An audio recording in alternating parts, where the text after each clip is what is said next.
100 scientific medical research papers, but is now retired, as I understand it, and has started writing books. And today he'll be talking about his book, Diamond Hill, and his upbringing when he was a young man or a young child.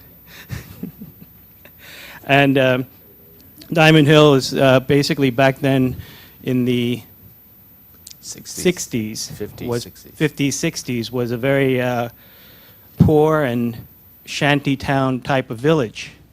And Dr. Feng will share his experiences with us this evening. Well, without any further ado, I'd like to introduce our moderator for the evening. It's Kathy Hilborn Fenn. She will be helping us conduct the book talk this evening and having an intriguing discussion. So I introduce Ms. Fenn.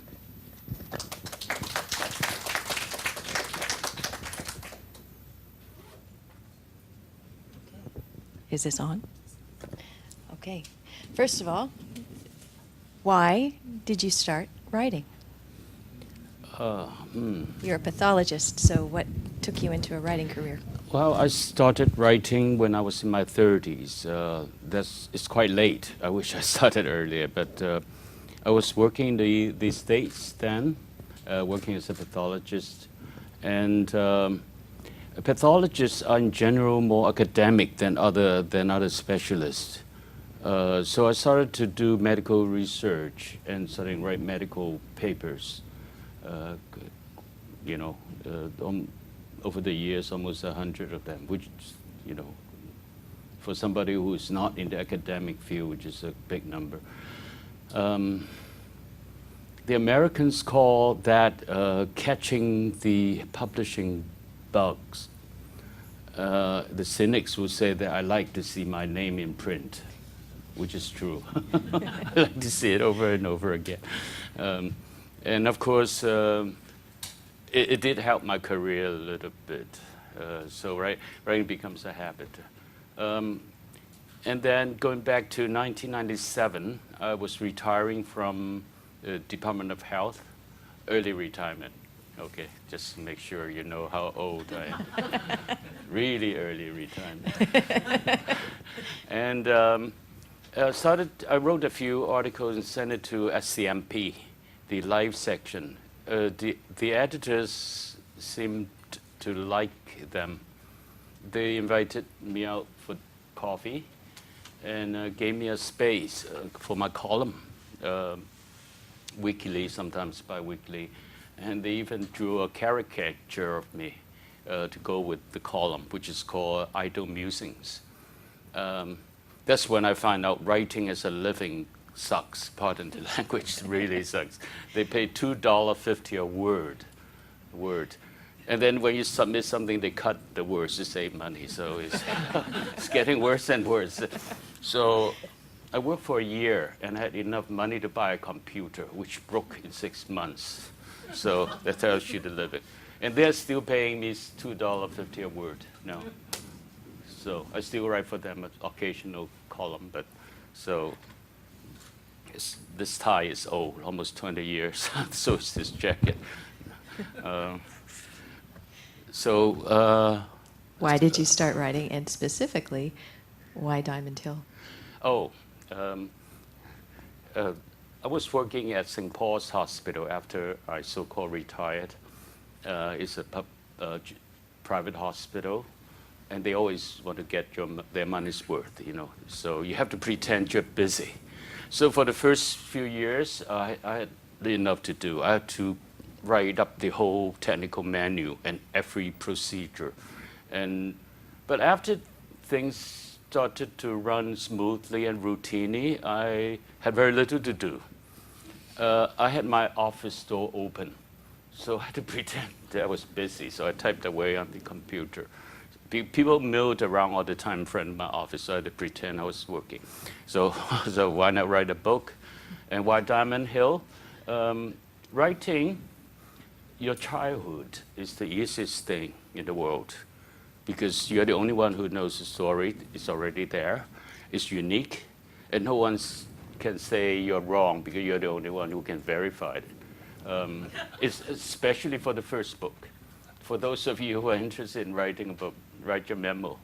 But then again, Diamond Hill is not actually my memoir. I hate to call it my memoir because only important people, famous people write memoirs. Agree? They have book deals. You know, mine wasn't a book deal.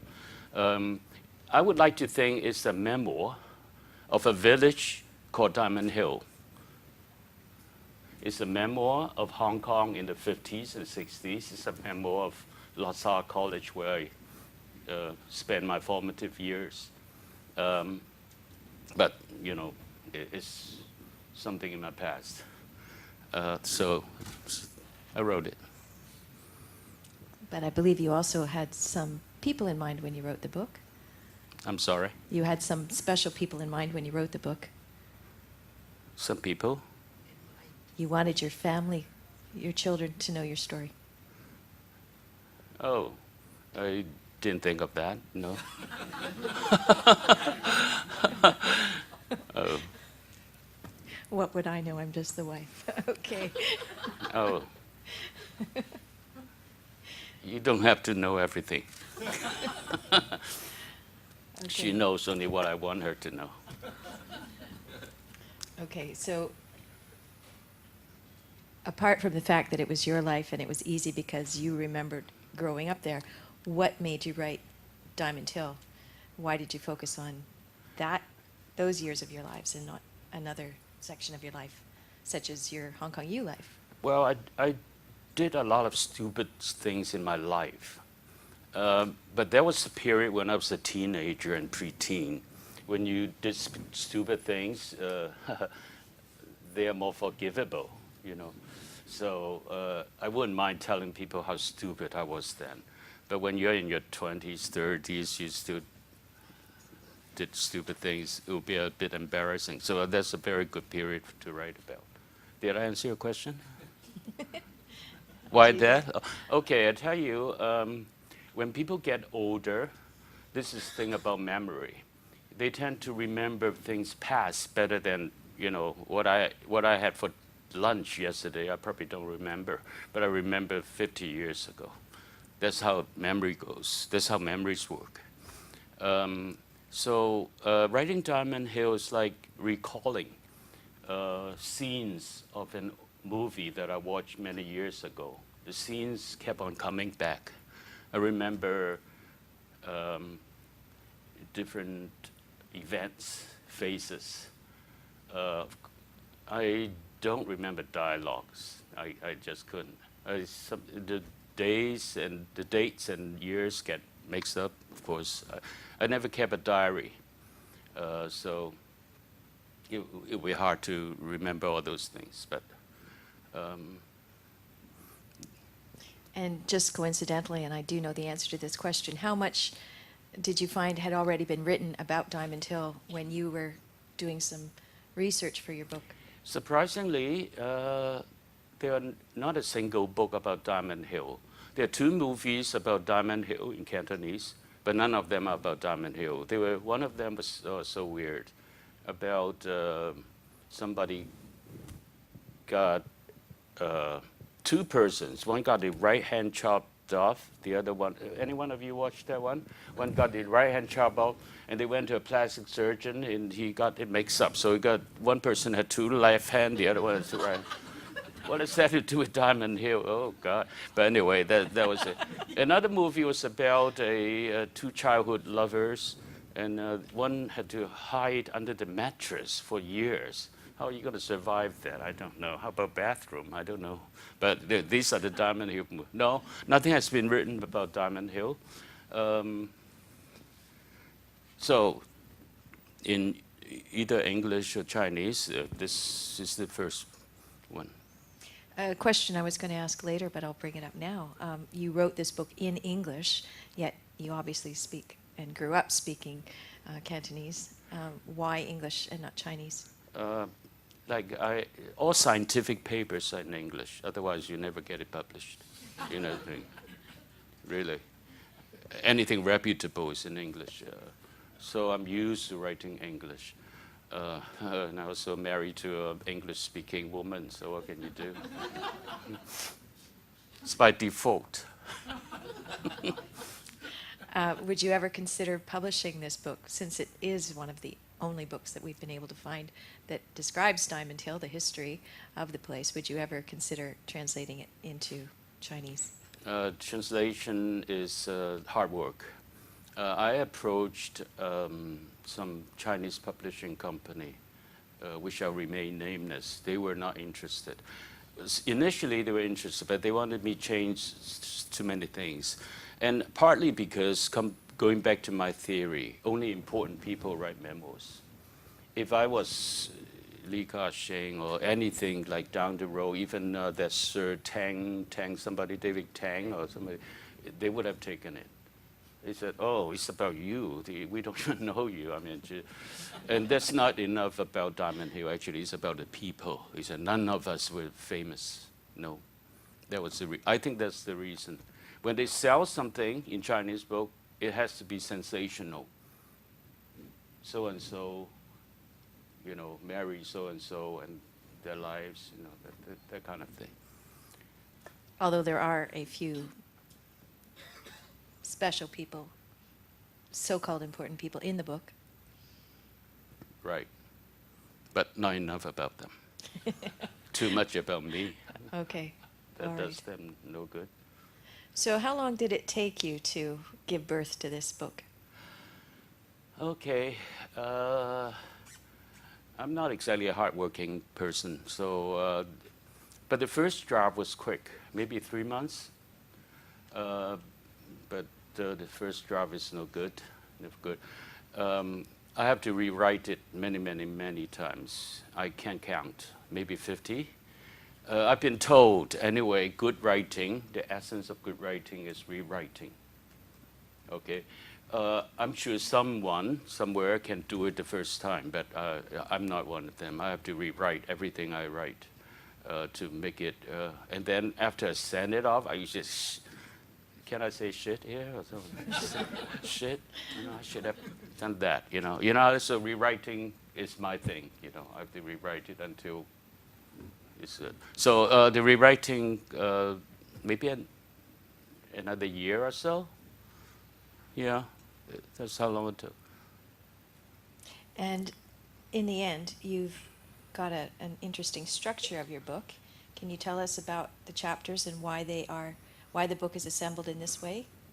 Okay, it's evolvement, it's evolution. Of course, I never kept a diary, so it makes chronology very difficult. It's probably impossible. But like I said before, I remember vivid images of many scenes. So I decided to group all the scenes and faces together and put them into a chapter, and then another group of events, and it worked out fine, I think. That's the best I can do. Can you tell us, without cracking open the book, what some of the chapter titles are, to give us an idea, if we haven't read the book yet, how it's broken down? Or I don't remember. Have you read it? A few times in a few iterations. First of all, the neighbors and the neighborhood. That, of course, is, you're talking about your childhood, that's what you remember. The bus stops. Bus stops were important to me in those days, because every bus stop there's something. There are certain things that I cannot write about. It's a bit too embarrassing. Schools, of course. There are fires. You know the Shaki May fire in Christmas 1953? Okay. That's here. And the food we eat. We're Chinese, of course. Food deserves at least one chapter, don't you think? The games we play. Gambling. Gambling, of course, is a big part of Chinese culture. Yeah. That's a good thing about having no money. I never got really involved in gambling. I mean, you need money, no? Yeah. And then there are thugs and gangsters. I'm not a gangster. I wasn't one. I'm too. What's the opposite of not brave? Chicken. I'm too chicken. And then Hollywood in Diamond Hill, a lot of people like that. I have a suspicion that many of you here live in Diamond Hill, close to Diamond Hill. Otherwise, you won't be coming here. Anyone who lived Okay. near Diamond Hill or in Lived Diamond Hill Diamond. want to raise your hand? I studied near Diamond Hill. 3 only? 4. Who else? You raised your hand? Did you live in Diamond Hill? Yeah, I was born there. Born there. Okay. And I saw a hand over there. Born in Diamond Hill? You're a lot younger than I am. Live nearby. Okay. I didn't beat you up, did I?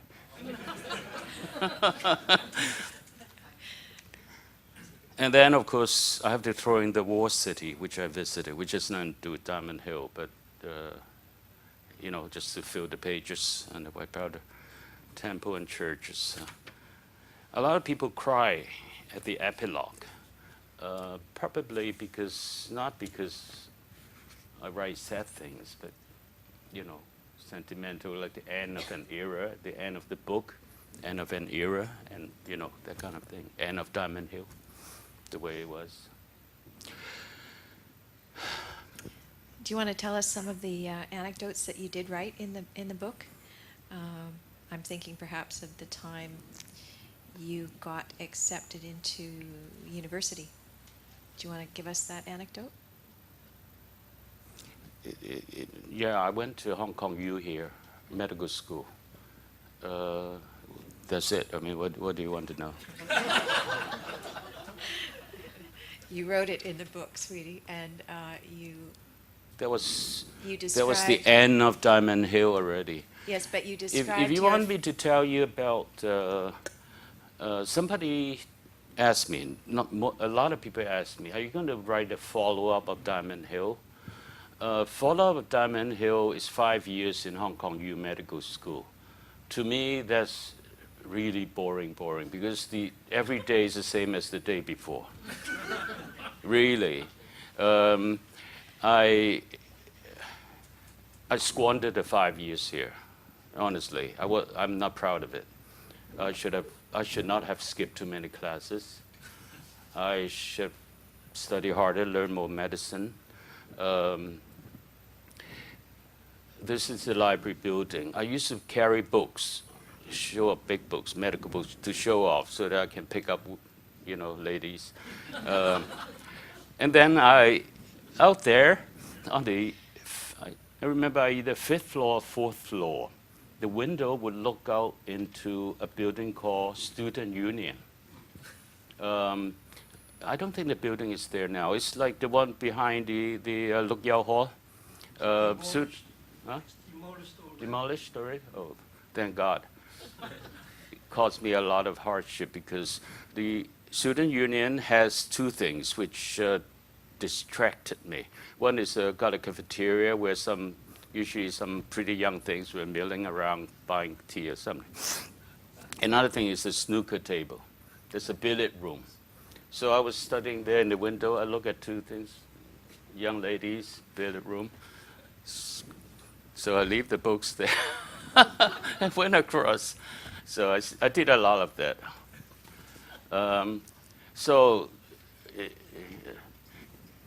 To be stupid when you're a teenager and pretend, it is like par for the course. I think we all did stupid things when we were teens. But when you're at that age, in the 20s, I wouldn't want to write about that. So there's no sequel to Diamond Hill, if that's what you want to know. No, it would be too embarrassing.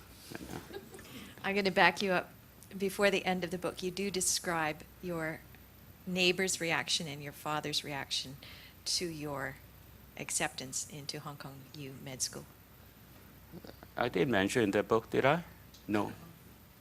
Hey, I remember. Yes, right? you did. No, I didn't. Did you put that in behind my back? Akin to winning the lottery? You don't remember this? Yeah. Oh dear. Yeah, I might have. Alzheimer's. One of us has Alzheimer's. I might have. It was getting into medical school in those days was frequently compared with winning the lottery. So I won the lottery.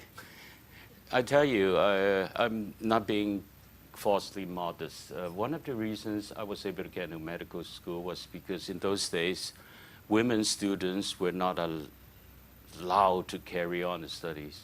They sent them off, like after Form 5.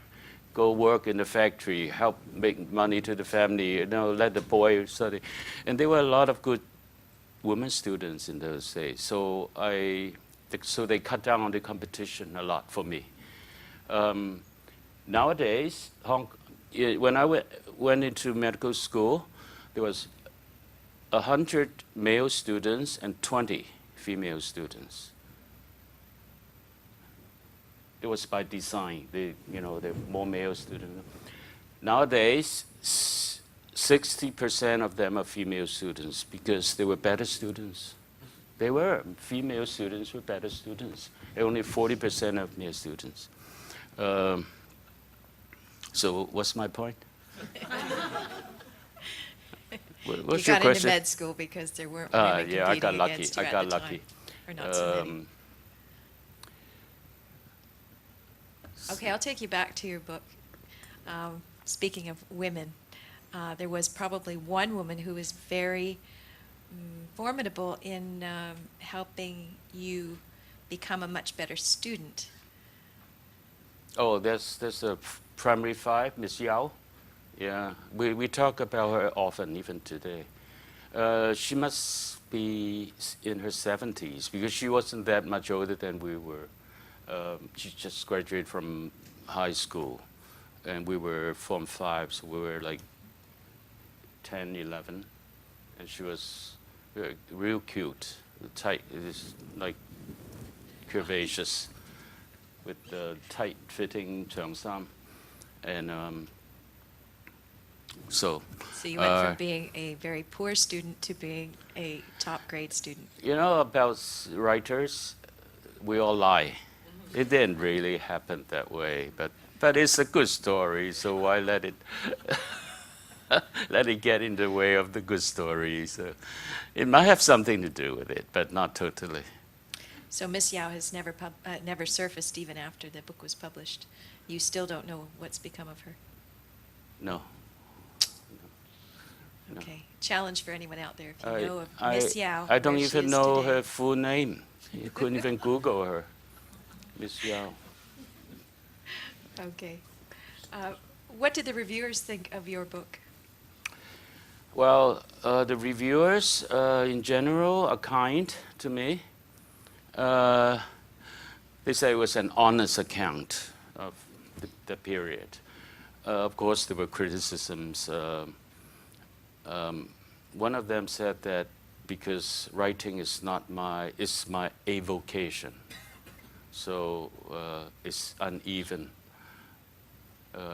I think he meant some are good, some are bad, but I settle for that. A lot of them complain about it's not chronological, but I already told you why it's not. One complained that the facts are interesting, but my writing is deadpan. Is that a compliment or an insult? I don't know. But I'm a deadpan person, you see.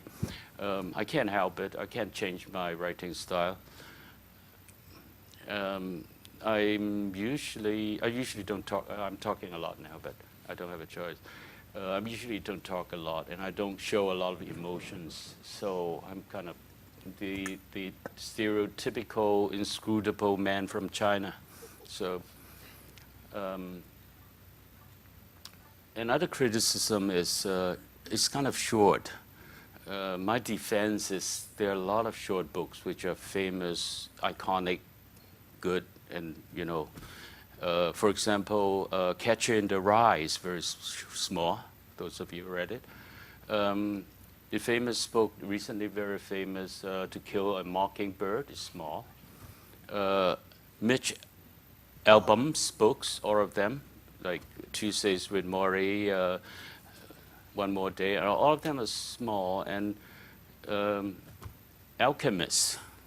It's half the size of Diamond Hill, and it's sold millions. Supposed to be a classic. I'm not comparing this book with those great books, but what I'm saying, a small book is not necessarily a bad thing. Yeah. But these are people I hardly knew. People who complain about being too slow. Never mind the book reviewers, the critics. My friends love it. Some of them contested some of the events. I said, well, that's how I remember it. So you write your own memo if you don't agree with me.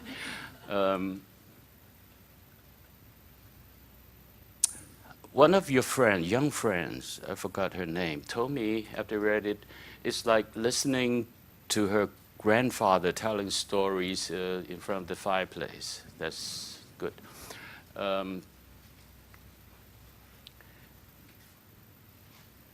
Stephanie Han, who's a guru in writing, who's a writing coach, quite famous in Hong Kong, reviewed my book for the Correspondence magazine, the FCC, Foreign Correspondent Club. And she said that the writing is without ornamentations and tropes, that is without similes, without metaphors, but it's straightforward. And because of the content and my voice, it holds its own. So I'm happy with that. No, I won't win any literary prize, but it's a good read, she said. So, one person. The best comments that I get are from strangers, actually. This book is sold at the airport, and you know how Hong Kong people like to travel in and out. Hong Kong people who live overseas, they travel in and out. And sometimes if they are emotionally or remotely connected with Diamond Hill, they will buy the book and read on the plane. And something must have done to their psyche during the plane ride. Many of them told me they cried at the end of the book on the plane. It's a long trip, long haul. And all of them must have emotional attachment to Diamond Hill. Some of them told me they actually lived there for a few years. Some of them visited often. Some of them ate tam in there. And the best one, of course, is an email sent to me by none other than, I can tell many of you may not even heard of her, Nancy Kwan. And Nancy Kwan? Nancy Kwan was a very famous and beautiful Eurasian actress who starred opposite William Holden in The World of Susie Wong. She got hold of the book and she read it. She emailed me. She said she cried some, she laughed some, and she loved the book. And she told me she used to live in Ho Man Tin San, a pretty posh area in that era. Of course, she came in a pretty well-off family. And I don't know where she have ever been to Diamond Hill, but I suspect she must have, because most people did visit Diamond Hill.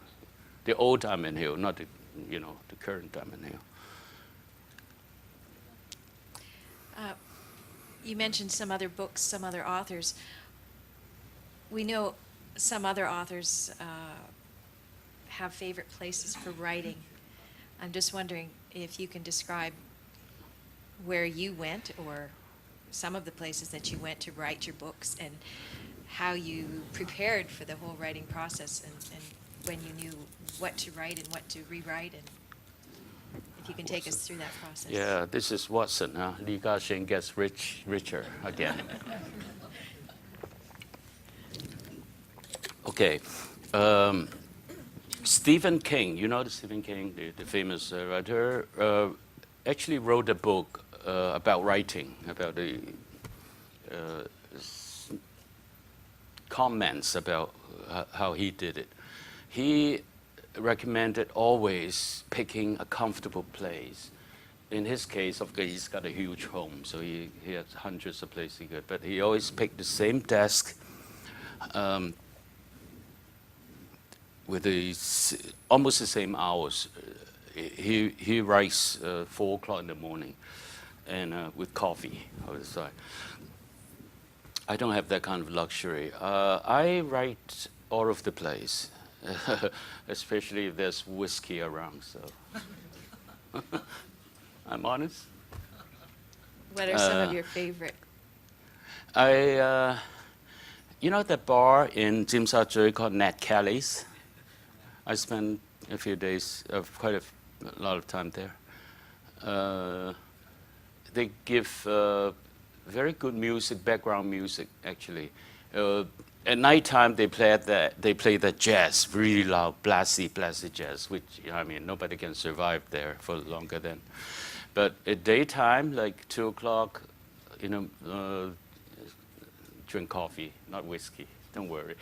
Coffee, and listen to that background, good music, old-time music, and then, I did spend quite a bit of time there. And of course in my office, like I say, when pretending to be busy, doing hospital work. And how do you prep yourself for writing, or are you just always ready to sit down and write? No, I write only when I feel like it. I'm a lazy person. Why do you think I skip all the medical school classes? Don't worry, he was a pathologist. People were dying to see him. Well, at least I was ethical enough not to pick a specialty which would not do any harm, direct harm to my patients. So what's wrong with that? Okay. So when you do sit down to write, when you feel like writing, how do you know where to start, where to stop, what to rewrite? Do you have a plan before you start? No. Well, I'll tell you, sometimes in the middle of the day you think of something, so you have a piece of paper, jot down your thing, and then you put it back, put it into the book. Okay. I don't have big plans for writing. Like that reviewer said, it's my avocation. I'm not a professional writer. Not yet. Okay. You have written more since you've published this book. Can you tell us about some of the... Okay. After Diamond Hill, I wrote a book called Hong Kong Noir. It's 15 stories about the failed lives of 15 individuals, and they're all from Hong Kong. That's why it's Hong Kong Noir. And some of them are murder victims, some of them commit crime, had to go to jail, some of them were alcoholics and, had a miserable life, and, all these things. And believe it or not, became a bestseller in Hong Kong for many weeks. SCMP used to team up with Dimox, and every Sunday they publish a newspaper, this. It's a bit farcical, but still, it was #1 for quite a few weeks. It was quite popular, that book.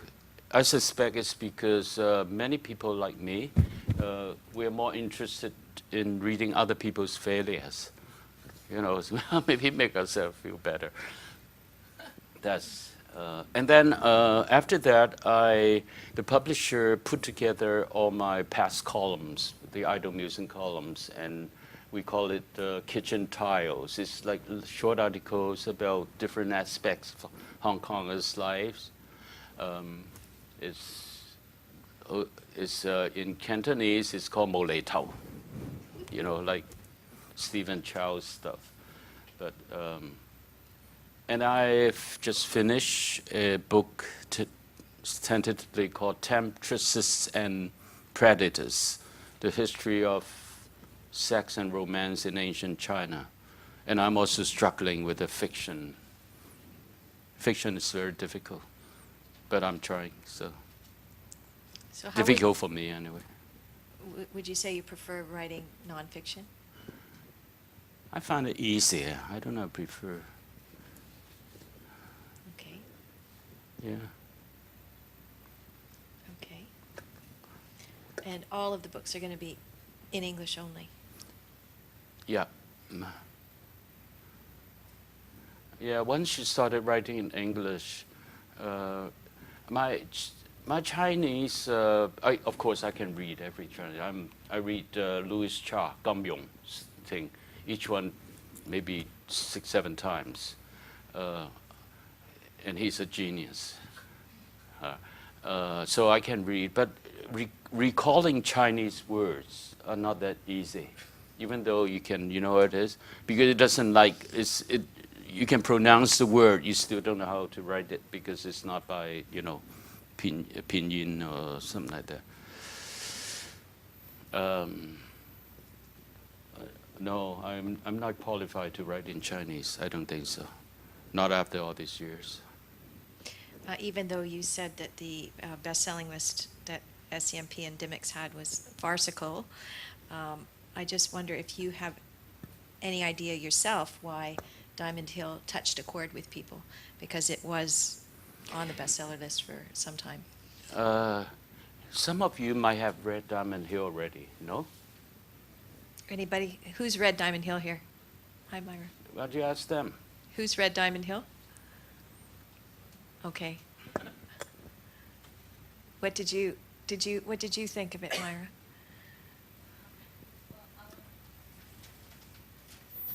Well, I'm not from Hong Kong, but I lived in Hong Kong for.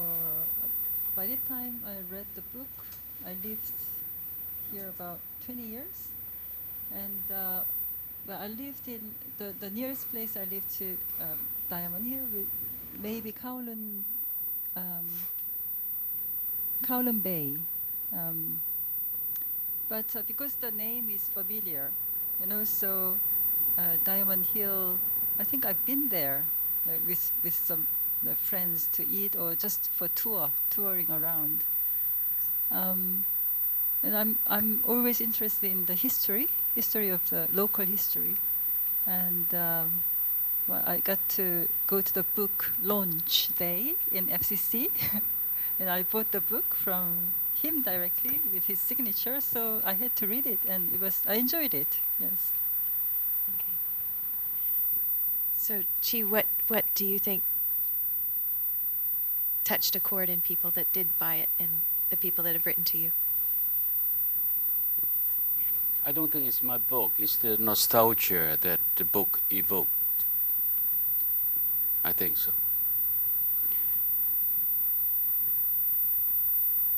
She agreed. Yeah, I totally agree. I read it for the nostalgia because I missed, you know, a period of time being in Hong Kong, and I so wanted to visit Diamond Hill, and you know, I was young, I wasn't allowed to roam free around Hong Kong, so reading your book really sort of, you know, kind of like fill in what I'd missed and what I'd always wanted to visit. So thank you. And the book is very simply written, easy to read. I've been told many times I can't put it down. I finish in one go, say in the middle of the night, like Diane Stormont, for example, didn't sleep that night. It's a good read, all right, if I should say so myself.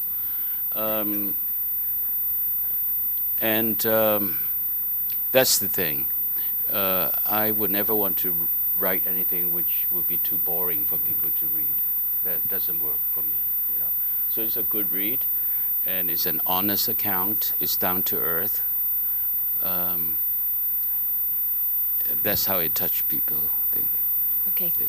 A lot of hands did not go up when we asked how many people have read Diamond Hill, so I wonder, it's called Memories of Growing Up in a Hong Kong Squatter Village, and most people today don't recognize Diamond Hill as a squatter village. So can you tell us a little bit, for those who haven't read the book, how you wound up in Diamond Hill in the first place, and give us a little bit of insight. My parents have no money. That's why you ended up in Diamond Hill. The rents are cheaper.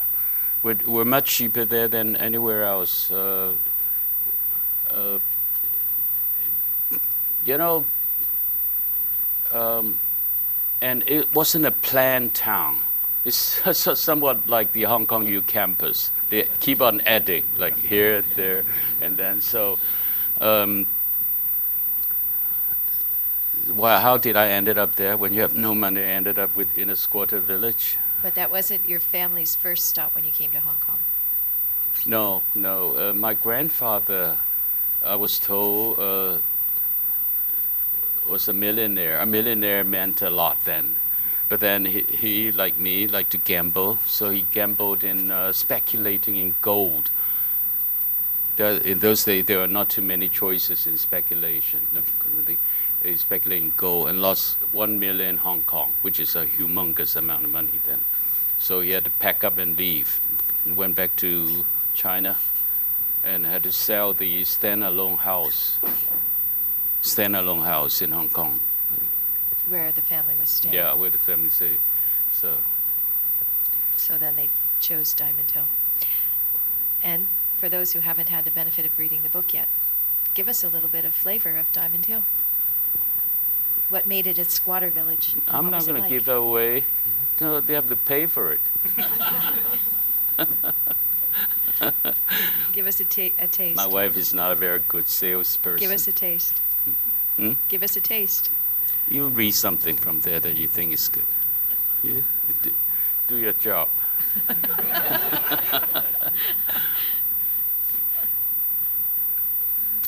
I think most of you will enjoy reading it. That's all I can say. Promise. So, About Wing Lai Yun? Yes. Yes. Dan dan noodles. Dan dan mee. Yeah. tell us a little bit about that. Wing Lai Yun was actually the only thing I like about Wing Lai Yun those days dan dan mee. The ordinary dishes were more expensive, and of course I never had enough money to pay for it.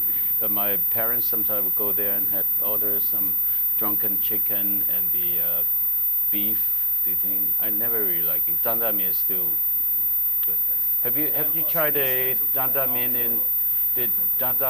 in Hong Ham?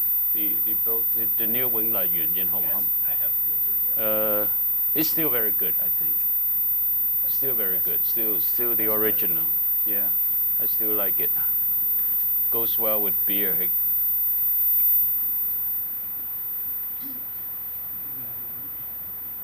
Why did your parents choose Diamond Hill? Because there were quite a lot of squatter Oh, villages around in Hong Kong. I lived in squatter in Saiwan was- Ho. You know. Diamond Hill is lucky to choose me, I think. No, I'm kidding. My father was teaching in Songzhen at that time, and one of the teachers owned a bungalow in Diamond Hill. So they talk, give you a deal, so that's why we ended up there. You managed to come across a famous classical Chinese teacher called Chen Chun, who lived in Diamond Hill for some time. That name sounds familiar, but I'll tell you who I came across. You know the famous singer Hui Kun-kit. Hui Kun-kit is considered the god of canto pop. Samuel Hui. The whole family consists of 4 brothers. Yeah, 4 brothers. Man Mo Ying Kit. 4 brothers. I knew them. Yeah. The 2 older brothers were thuggish. Yeah. Especially the second one. Hui Kun Ying was belonged to a gang, and then I saw the whole gang beating up on usually smaller kids. I said, "Oh, come on! You don't need 4 of them to beat up a small kid," but they did. It's just. Hui Kun-kit was the youngest one, very quiet. Never see him around. He was still wearing diapers when I first met him.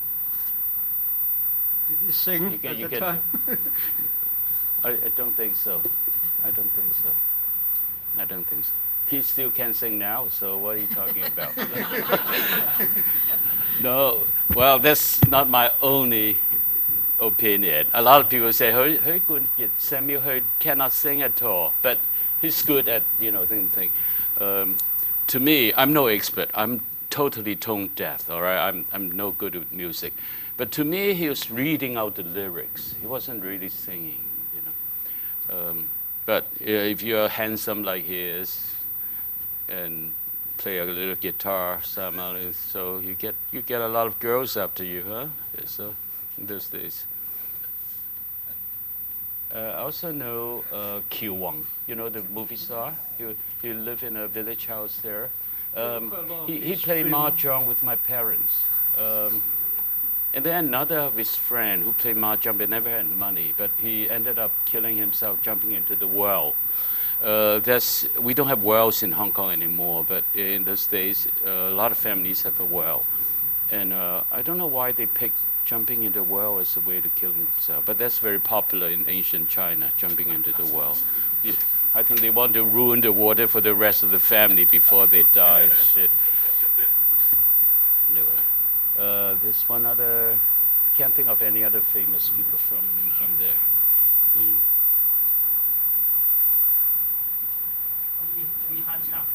Who?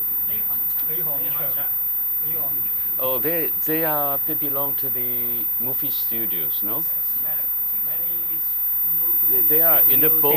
In the book, of course, I mentioned about Hollywood in Diamond Hill because of the movie studios. I used to go there, not very often because it was boring as hell. Trust me. The people mill around. You don't see action. You wait the whole day, and then they find out they are missing something, and then you have to wait again. So it was like, and of course, when I was a young teenager, I wanted to go there meet Feng Bo, Si Ga-yin, all these young starlets, but they were never around. They probably have chaperones who put them in a room. Don't go out there. To avoid people like me, I guess. How about the Chinese name of the village? Any story about the origin of the name? I try to do research. I still don't know why it's called Diamond Hill. No. I try to read Chinese. You know? Huh? Quarry? That's what I thought. But because Junsak may not mean diamond, it can mean excavation of slate. But then there are actually no quarries in Diamond Hill. Far away maybe, but not exactly there. I don't know. Honestly, I don't. I tried. I wish I had an explanation. It would complete the story, right? But no, I couldn't. Yes? In those days, wasn't Diamond Hill right alongside the Kai Tak Airport? Did that involve your life at all?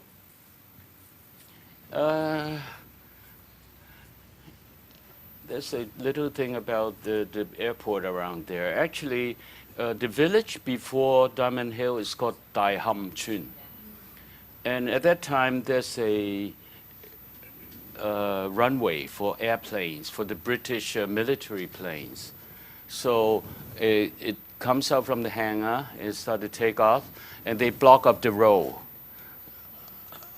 So the buses and everyone had to stop and watch those people like doing this. The first time around it was very fun. You watch the plane doing this. But then after 3 years, you swear. You say, what? Well, they're stopping me from going home again. It was that, but then again they stopped. They extended the Kai Tak Airport a few years from then, and they abandoned that place. It was at Kai Tak Airport was actually very big, so it kind of a lot of villages around it, including today's Kowloon Bay, right? It was all that the NOLA over there was there. The Little Sisters for the Poor were very close. Did you have anything to do with them? The Little Sisters of the Poor. It's a nunnery down. It's more Choi Hung than Diamond Hill.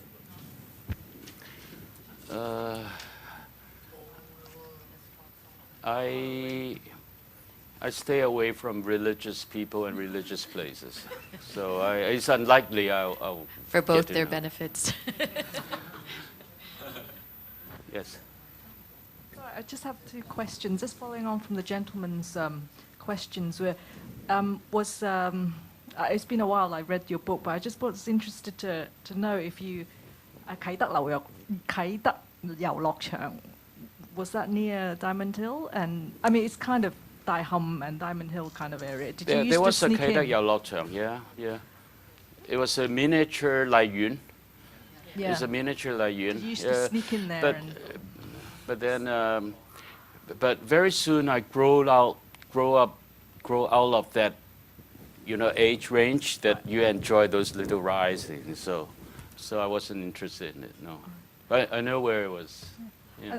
And the other question was, one of the things that attracted me to reading your book was because I wanted to know more about Hong Kong, and my reading I read better in English than in Chinese. So that's what attracted me, because I always wanted to know more about old Hong Kong and things like that. How do you, and the other book was of The Golden Boy, that, a lot of English writers or foreigners have written about Hong Kong and how they grew up in Hong Kong and the memoirs of their growing up in Hong Kong. How do you compare your writing or your experience? Obviously, there's very different, because, you're local Chinese or you were a migrant. Yeah. How did you sort of It's react to that? probably not fair for me to compare with him. He was a more established, he died now, he a more established writer. I can only cite what other people said about the two books. One is from a perspective of an English boy, and I'm a local Chinese boy. And his book's is bigger, more substantial. And they commented that they find some of the things that he described in his book kind of unbelievable, coming from a 6-7-year-old boy in such detail. And especially when he went into the war city, and the triad guy had the time of the day to talk to him for hours. That the people found that kind of unbelievable, So, yeah, it's nice to know how a local Chinese boy grew up in pretty much the same period and then compare with the English expat. Didn't anyone have time to talk to you for hours on end when you were inside the walled city? No. No. Do you want to tell us what trouble you got up to inside the walled city? No.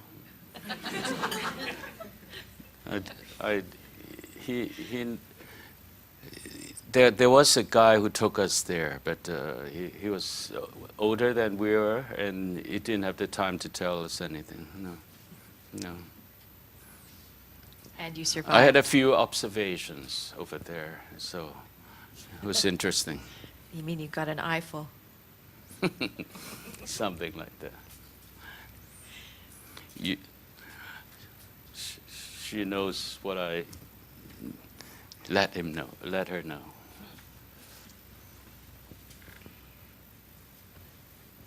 You want to tell us about the food? About what? The food. Let them ask questions. Yeah, they'd like to ask questions. Yes? 有冇鑽石山作火葬場或者嗰度㗎啦？即係嗰度 develop 咗個火葬場。聽唔到 ，sorry，聽唔到。唔係，我想問下你，when you were young, is there any the graveyard or the Diamond Hill established or not? Was there a graveyard? Graveyard. Cemetery of the Diamond Hill. I'm sure there are cemeteries, but When you were growing up? When you were there? The Diamond Hill Crematorium, was it there then? not a large scale. I don't think so. But if you're a boy and you have all these other places to go to, you don't want to go to a cemetery. So, no, I didn't. I never bothered. It's quite big, the whole Diamond Hill vicinity is quite big. It's a bit very disorganized because my grandfather was buried there before the war. So any people they could simply put their ancestor there, or no planning at all. But later on, the government, saw there are too many graves there. So Come to think of it, every year around Qingming Festival, we will see people like walking up Diamond Hill Road and going uphill somewhere. But they divided into different zones, say marking it is 1947, 1940 something like that. no, But it's very disorganized. well, I must say I'm not familiar with that place. Yeah, No. I went up there. It's still there, huh? It's still there. Part of it was supposed to be demolished because they were going to build that Tai Lo San tunnel, underneath the cemetery. So they want to remove the cemetery. But the area is so big, they couldn't do so. And later on, they found it's still okay to keep it there. And there's the urns there, now they built a newer one, the columbarium, which won an award, for the architectural design, with consideration to the environmental effect. People won't discover it's a columbarium from outside. So a lot of famous persons were buried there, including the ancestor of Choi Bak Lai, And we sometimes try to discover all this story by reading the gravestone there. Interesting. So interesting if you look those older markings, and you find a lot of questions behind which were not being answered many years ago, and history was forgotten eventually. So as I ask you those questions, did you meet this person, and what school you studied before? Did you study in the primary school where your father I studied in Samsuipo, Songzhen. Also Shenzhen, because of your father's religion? Yeah. So we all gone through all those ages, 升中時, So how did you? How did it? I got promoted with the help of my father, I'm afraid. Yeah. But you still need to take that exam, right? No. I No, didn't. you don't take 升中時, secondary school No, entrance exam? it's that kind of school, you know what I mean. But I went to La Salle, so later on. Oh, I had to take an exam to get into La Salle. I have Yes. a couple of questions. You study in Songzhen, right? And Songzhen. there was a school in Diamond Hill called Wing Hong. Wing Hong, yeah, I know that very I well. studied there. And second question, since you chose the topic on Diamond Hill, and I want to ask, when was your last visit in Diamond Hill? My Before last it was developed. My last visit, I paid quite a few visits there. Before I wrote Diamond Hill, I went there for Dam Dam Min. At that time, the Wing Lai Yun was almost half gone, demolished, and they didn't have a bath toilet. So they paid some of the neighbors' shop to let their customer use the toilet. In the 80s. Got to go through all this thing in order to do a little toileting. So it was like quite a traumatic experience. So when I wrote the book, I went back there. Of course, it was totally different. MTR, there was a big piece of land, which is now buildings on it, I'm sure, which used to be Dai Ham Chun. And I went to Jilin, the nunnery, which same location. I went to try to go to the Methodist church, which was demolished. There's nothing there now except the nunnery. But the nunnery is a new nunnery. What was your impression, say, when you visited there, but everything was changed, different from what Now it it's was an when you were young? MTR station with all the development. It's nothing diamond. The only thing remaining, they named some of the roads after villages, like Dai Ham Ro, Xiong Yun Lang Gai, that kind of thing. So when you went back, there's no way to even recognize where you grew up? No. No. There's nothing left. No landmarks at all? Nope. No landmark at all. Do you retain any friends from your childhood? Many. Many. It's in the book. If you want to find out, you got to pay for it. One more question. What's the most impressive incident when you were living in Diamond Hill? Impressive? Yeah. I mean, you wrote a whole book, but of the whole book, there must be one thing that stands out. Good question. There are quite a few. I still remember I was once almost beaten up for walking into an area. When you're at that age, you almost got beaten up. It's quite significant, right? It was in the daytime I played soccer there, football there, so I know where I was going. I was actually passing through, going home after I was frolicking somewhere else. And there was this dark ground, but with flashlights. So I said, what the hell was that? So I went closer. I found out that the Teddy Boys, the Triad members, with their girlfriends, because they had no money to pay for motels, so they used that ground, and each one of them have a blanket, and the two of them were necking. So I of course, I wanted to walk close and look. But somebody tapped me on the shoulder. You want me to punch your eyes out? So, of course, I'm a coward. So I said, oh, sorry, go. So I walked. I didn't stay. But cowards live longer, so I didn't get punched. So if I was not a coward, oh my God, you won't be seeing me now. Yeah. Yes? Just wondering, if Diamond Hill, the old ones demolished, then what happened to the people?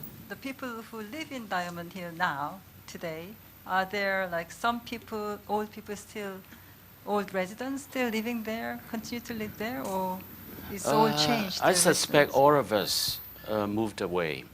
Diamond Hill at that time has no community spirit. We had neighbors who made it in the garment industry. They made a film. And then they moved without even saying goodbye. They moved somewhere in Swanky in mid-levels, Robinson Row or whatever, without saying goodbye. So anyone who started to make it or had a good job, they moved away. I can't imagine anyone want to stay there because it's of course, in those days, different. Basically everyone I know was poor. But telling people you live in Diamond Hill is not exactly something you brag about, How about now? The people living in Diamond Hill now, are they middle class? Considering themselves? I would say there are government housing there. That means, the lower class people, and there are private buildings, quite nice buildings. And there's a mall called Hollywood Plaza, nice shops. That would be considered a middle-class neighborhood. Maybe lower middle class. What do you think? Lower middle class? Yeah, I would say lower middle class neighborhood. Yeah. All my friends from Diamond Hill, none of them live there anymore. Yeah. You still friends? Hmm? You still friends with them? We still talk. Even after the book was Even published. after the book was done. My sisters, which are in the book, they still talk to me. They like it. I didn't say anything nasty about them. No. They're good people. Do you recall a building just beside the access road to the MTR, where it was classified as the class-free heritage today? Why? The government. I know. Why is it classified? I don't know. It's Still one lived there, I guess. But what is it? What was it originally? Government building? No, it's very simple architecture style. The government has used laser scanning to store its image. I don't know. I guess Kwan lived there before. That's why they kept this as a Kwan? heritage. Yeah. I read something about Kwan's old abode was preserved. I didn't know it was class 3, which was a big deal, isn't it? Class 3 is a big deal. Yeah. So even class 1 could be demolished. Yeah. Is it still there, or did they? It's still there. I think it's still there. They only classify old buildings into different categories, but still they could demolish it. Yes. But It's that building. Only monuments were kept, you know. But since that building, as I said, may be lived by Kwan or somebody else who was involved in the film industry, and that's why they kept that stone house.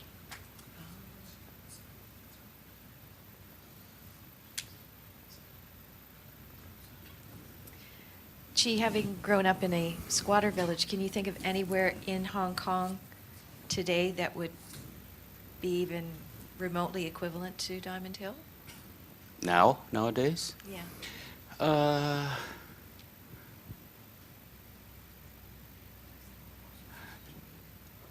Isn't there a village in Nga Chin Wai village? Oh, it's going to demolish. It's going to demolish, okay. Only at the buildings alongside the central access to survive. But I would think that's pretty close to the old Diamond Hill, I would think. Yes, that's right. I would think so. I have been to there recently. Only the temple and part of the entrance will be kept for Archin Wai, and they will build tall estates around that old village. What a pity. Surprise. I know what would be almost like old Diamond Hill. Lama Island. If you get off the ferry, go to some of the inside there, the building. Everything is makeshift. Everything is like haphazard. Like it's pretty much like the old Diamond Hill. Except there are more new buildings now in Lama. Lanes are narrow, dirt path, yeah, where your friend Annie lives, dirt path, dirt road.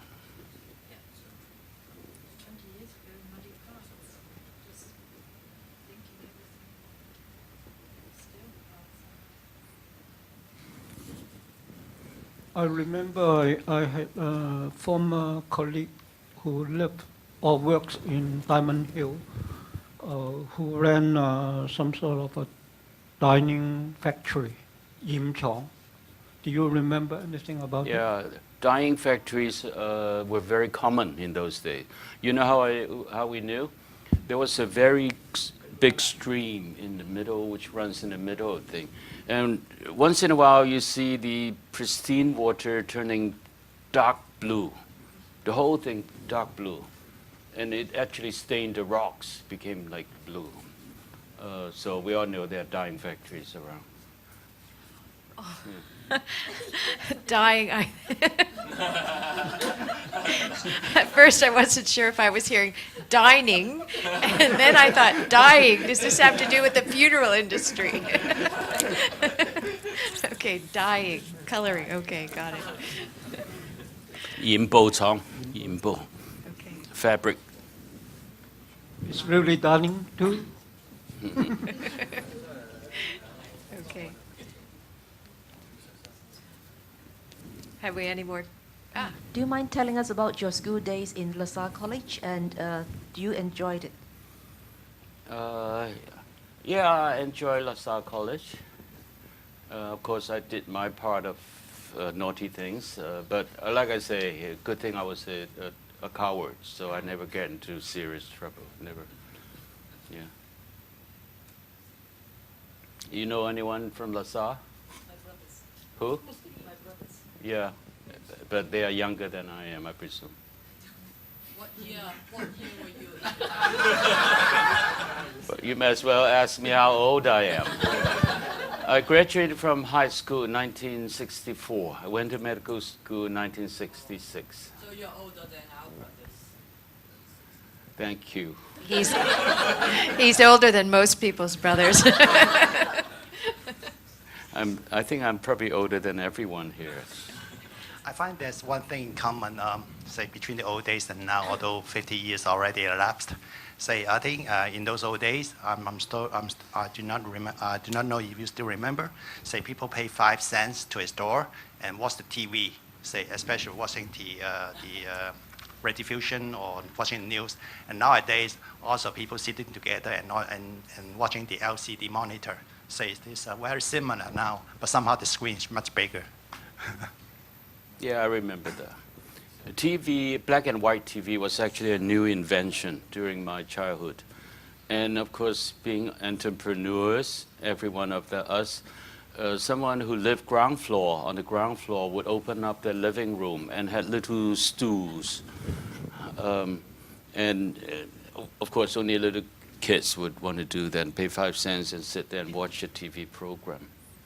Yeah. And of course, after a while, everyone owns the TV, so they close the business. Yes. That was a bit ridiculous, isn't it? Huh? But then, nothing is free. Nothing is free.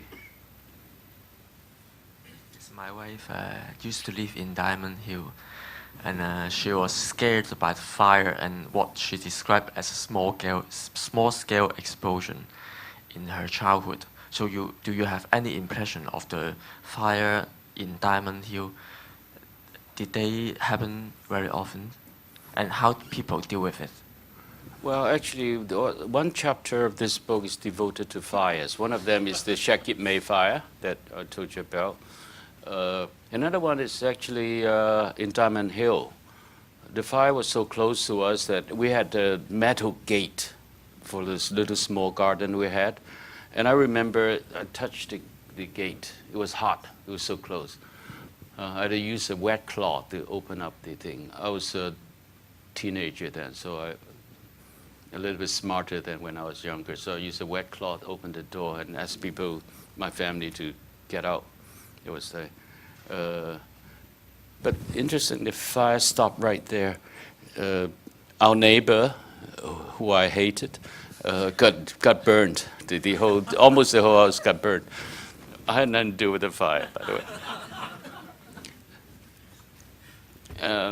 So I was a fire victim twice in my life. Yeah, Shakib May and then Diamond Hill. We had to pack up and go to relatives' house. And one time it was Christmas. We'd knock on their door. There were no telephones. Knock on their door. They thought, well, why? It's not Christmas yet. And it's 3 o'clock in the morning. We all dress up because you want to save your best clothes, right? So.